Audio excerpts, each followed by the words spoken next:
Hi guys, welcome back to my channel. It's Aduni again, and as you can probably tell from the title, this is a cooking vlog and is the first of its kind on my channel.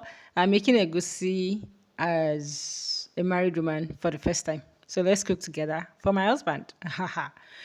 Anywho, the first thing I went ahead to do is to put my turkey in the air fryer because I'm just trying to create a Elden cooking style.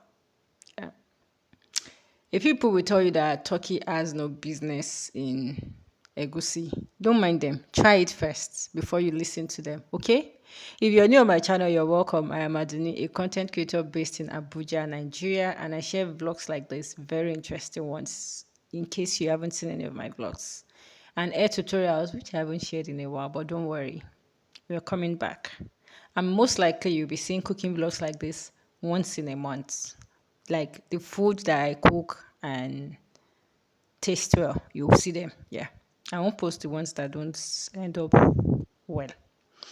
So if you're not subscribed to my channel, please click the subscribe button. It's actually fun over here. Okay. Now that my turkey is away in the air fryer, you can decide not to fry your protein. It's okay. But I like to fry my own.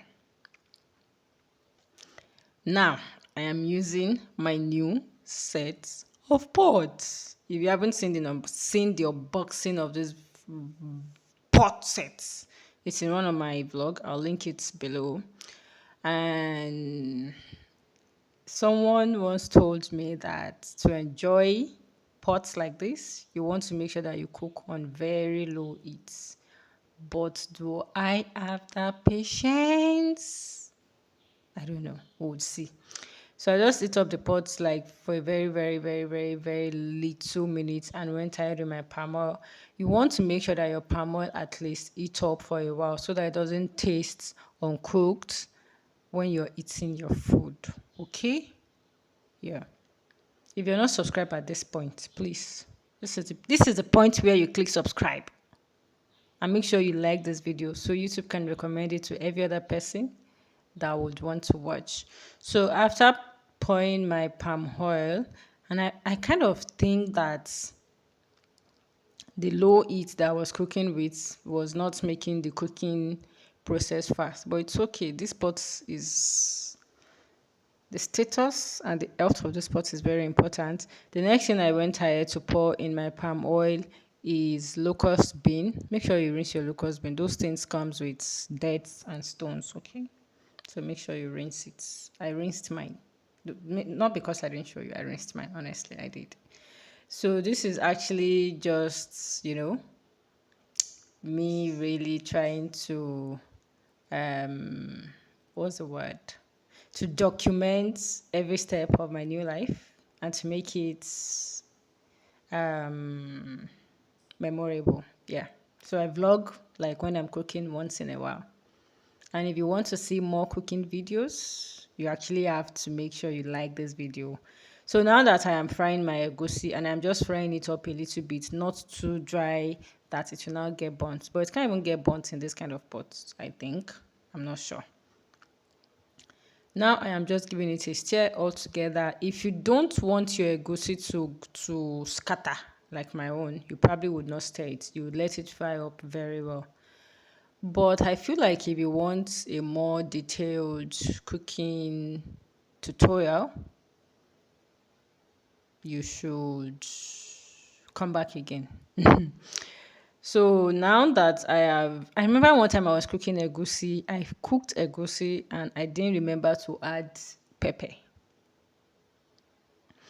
Well, this is different. So I went ahead to add blended rodo and onions in my egusi, and you could decide not to have yours like well blended, but because I already have like blended one in the freezer, I just went ahead to use that.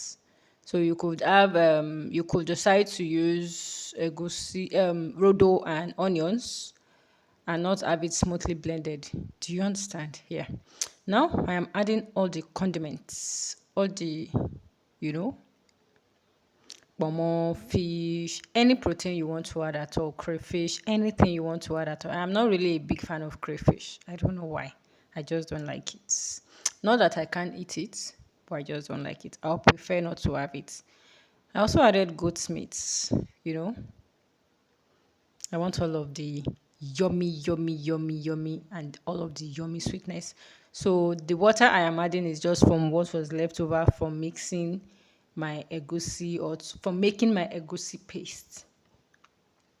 You can add whatever, even periwinkles, I believe. I believe, yeah, I believe. I've never tried periwinkles. I really want to try it. I really want to try it.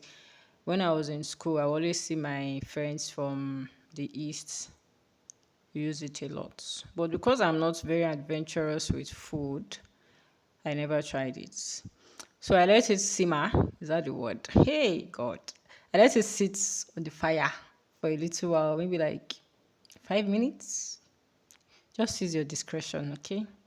Yes, don't forget. I'm sure that at some point I added salt and Maggie. Maybe I didn't record it, but I did.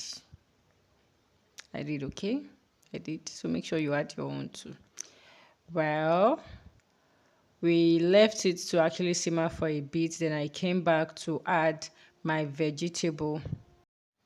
So now that my egusi has cooked up for a few minutes, I am adding my washed vegetable. I am using ugu leaf. What's the English name for ugu? Is I believe ugu is pumpkin. I don't know. I'll put it on the screen. I know there are other vegetables that you can use, but ugu is what I have always known to use with egusi. Like I have never used any other vegetable with my egusi. Let me know in the comment section any other vegetable that I should try with egusi. Okay? Let me know. I'll try it. I promise. Okay, I don't promise, but I'll probably try it. I am not very adventurous with food, honestly. Like, whew, I stick with what I know. And now I am just like making sure that the ugu gets to all the corner of the egusi pot. And I'll leave it again to simmer, like for the egusi to pull in the ugu. Well, this is what's the final look. Final look. This is what it is at the end. Let me know what you think in the comment section. What do you think? If you were cooking your own egusi, what would you add or remove? And do not forget to subscribe. I'll see you in the next one.